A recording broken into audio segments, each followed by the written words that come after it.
ఏపీలో విస్తారంగా వర్షాలు కురుస్తున్నాయి. 5 రోజుల పాటు భారీ వర్షాలు పడే అవకాశం ఉందని వాతావరణ శాఖ ప్రకటించింది. ఉత్తర కోస్తా, దక్షిణ కోస్తా ప్రజలు అప్రమత్తంగా ఉండాలంటున్న విశాఖ వాతావరణ కేంద్రం అధికారి జగన్నాథ కుమార్తో మా ప్రతినిధి రాజు ఫేస్ టు ఫేస్. వాయువ్య బంగాళాఖాతంలో ఏర్పడినటువంటి వాయుగుండం తీరం దాటినట్టుగా తెలుస్తుంది. దీని ప్రభావంతో రాబోయే 5 రోజులు కూడా ఏపీ వ్యాప్తంగా కూడా వర్షాలు పడే అవకాశాలు ఉన్నట్టుగా తెలుస్తుంది. ప్రస్తుతం వాయుగుండం పరిస్థితులు ఏ విధంగా ఉన్నాయి, మరోవైపు నైరుతి ఋతుపవనాల గమనం ఏ విధంగా ఉంది, దీంతో రాష్ట్రం మీద వర్షాభావ పరిస్థితులు ఏ విధంగా ఉండబోతున్నాయి తెలుసుకునే ప్రయత్నం చేద్దాం. మనతో పాటు విశాఖ వాతావరణ శాఖ అధికారి జగన్నాథ కుమార్ ఉన్నారు. సార్ చెప్పండి, అసలు ఈరోజు వాయుగుండం కాస్త కూడా బలపడినట్టుగా తెలుస్తుంది, తీరం దాటినట్టుగా తెలుస్తుంది, దాని పరిస్థితి ఏంటి?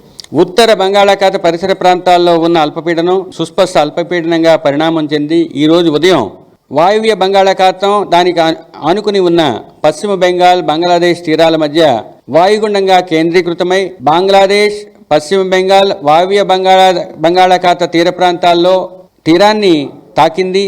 అనగా ఇది కలకత్తాకు 100 కిలోమీటర్ల దూరంలో, సాగర్ ఐలాండ్కు 80 కిలోమీటర్ల దూరంలో, మరియు కానింగ్ అనే పశ్చిమ బెంగాల్ తీర ప్రాంతానికి 60 కిలోమీటర్ల దూరంలో దక్షిణ ఆగ్నేయ దిశలో కేంద్రీకృతమై వాయుగుండంగానే కొనసాగుతుంది. తదుపరి కొన్ని గంటల్లో అది పశ్చిమ వాయువ్య దిశలో పయనించి ఉత్తర ఒడిశా, జార్ఖండ్ ప్రాంతాలకు తరలి వెళ్లే అవకాశం ఉంది.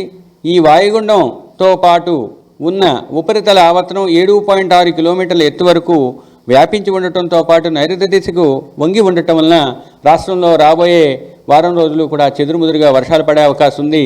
ఈరోజు ముఖ్యంగా ఉత్తర కోస్తా జిల్లాల్లో మొదటి రోజు అత్యధిక ప్రాంతాల్లో తేలికపాటి నుంచి మోస్తరు వర్షపాతం పడే అవకాశం చాలా ఎక్కువగా ఉంది. మరియు రేపు ఉత్తర కోస్తా జిల్లాల్లో పలు ప్రాంతాల్లో, తదుపరి 2 రోజులు కొన్ని ప్రాంతాల్లో, చివరి 3 రోజులు 1-2 ప్రాంతాల్లో ఇటువంటి పరిస్థితి కొనసాగే అవకాశం ఉత్తర కోస్తా జిల్లాలకు ఉంది. దక్షిణ కోస్తా జిల్లాలో మొదటి రోజు పలు ప్రాంతాల్లో, 2-3 రోజుల్లో అది కొన్ని ప్రాంతాల్లో, చివరి 4 రోజులు 1-2 ప్రాంతాల్లో ఇటువంటి పరిస్థితి ఉండే అవకాశం ఉంది.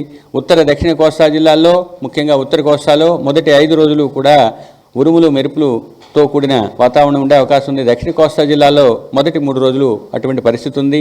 రాష్ట్రంలో ముఖ్యంగా ఉత్తర దక్షిణ కోస్తా జిల్లాల్లో రాబోయే 5 రోజులు కూడా నైరుతి ఋతుపవనాలకు సంబంధించిన సుస్థిరమైన బలమైన గాలులు 40 నుంచి 50 కిలోమీటర్ల వేగంతో కోస్తా ఆంధ్రప్రదేశ్ జిల్లాల్లోని ఉపరితలంపై ఉండే అవకాశం ఉన్నది. మరియు తీరం వెంబడి, తీరం ఆవల ముఖ్యంగా ఉత్తర కోస్తాలో 45 నుంచి 55, గరిష్టంగా 65 కిలోమీటర్ల వేగంతోనూ, దక్షిణ కోస్తాలో 40 నుంచి 50, గరిష్టంగా 60 కిలోమీటర్ల వేగంతోనూ వీచే అవకాశం ఉంది. మొదటి 3 రోజులు తీరం వెంబడి, తదుపరి 2 రోజులు తీరం ఆవల అటువంటి పరిస్థితి ఉండటం వల్ల మత్స్యకారులు వేటకు వెళ్లవద్దని హెచ్చరిక జారీ చేయడం జరిగింది. మరియు ఉత్తర కోస్తా తీరం వెంబడి ఉన్న ఓడరేవులైన కళింగపట్నం, భీమినిపట్నం, విశాఖపట్నం, గంగవరం, కాకినాడల్లో 3వ నంబర్ ప్రమాద హెచ్చరిక లోకల్ కాషనరీ సిగ్నల్ నంబర్ 3ని ఎగురవేయడం జరిగింది. దక్షిణ కోస్తా జిల్లాలైన తీరం వెంబడి ఉన్న ఓడరేవులైన మచిలీపట్నం, నిజాంపట్నం, ఓడరేవు, కృష్ణపట్నంలో 1వ నంబరు హెచ్చరిక జారీ చేయడం జరిగింది. ఇప్పుడు ఈ వర్షాలకు పరిస్థితికి సంబంధించి కూడా ఇప్పటికి సముద్రం పరిస్థితి ఏ విధంగా ఉంటుంది, మత్స్యకారులకి ఎలాంటి హెచ్చరికలు ఇస్తారు, రాష్ట్ర ప్రభుత్వానికి ఎంతవరకు ఎలాంటి సూచనలు చేశారంటే ఇప్పటికే ప్రాజెక్టులన్నీ కూడా నీటితో నిండిపోయి ఉన్నాయి గత కొద్ది రోజులుగా కురుస్తున్నటువంటి వర్షాల పరిస్థితుల్లో.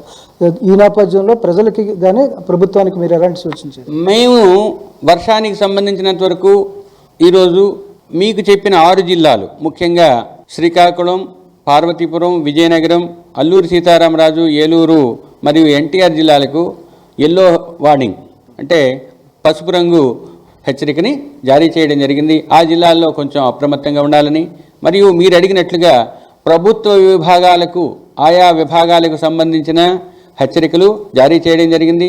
ఉదాహరణకు ఈ ఇరిగేషన్ డిపార్ట్మెంట్కి కావాల్సినట్టు రెయిన్ఫాలు, తరువాత మత్స్యకారులకు ఇవ్వటం జరిగింది, మరియు ఓడరేవులకి వేరేగా ఇచ్చాము. తర్వాత వ్యవసాయదారులకు కావాల్సిన ప్రత్యేకమైన విభాగం ద్వారా ఆ సూచనలు కూడా జారీ చేయడం జరిగింది. Thank you. ఇది మొత్తంగా చూసుకుంటే ఏదైతే అల్పపీడన తీరం దాటి అటు పశ్చిమ బెంగాల్, బంగ్లాదేశ్ మధ్యలో ఉన్నటువంటి ప్రస్తుతం కేంద్రీకృతమైనటువంటి ఏదైతే వాయుగుండం ఉందో రాబోయే రోజుల్లో దక్షిణ ఒడిశా వైపు కూడా పయనించే అవకాశాలు కనిపిస్తున్న నేపథ్యంలో ఏపీకి సంబంధించి ఉత్తర కోస్తా జిల్లాల్లో 5 రోజులు కూడా భారీ వర్షాలు పడే అవకాశం ఉందని చెప్పి వాతావరణ శాఖ అధికారులు తెలియజేస్తున్నారు. ఈ నేపథ్యంలో అటు ప్రజలకి, వ్యవసాయదారులకి, గిరిజనులకి, ఇటు మత్స్యకారులకు కూడా అప్రమత్తం చేస్తూ వాడరేవులు కూడా ప్రమాద హెచ్చరికలు కూడా జారీ చేయడం జరిగిందని చెప్పి వాతావరణ శాఖ అధికారి జగన్నాథ్ కుమార్ తెలియజేస్తున్నారు. వీడియో జర్నలిస్ట్ స్వామితో రాజు, ఐ న్యూస్, విశాఖపట్నం.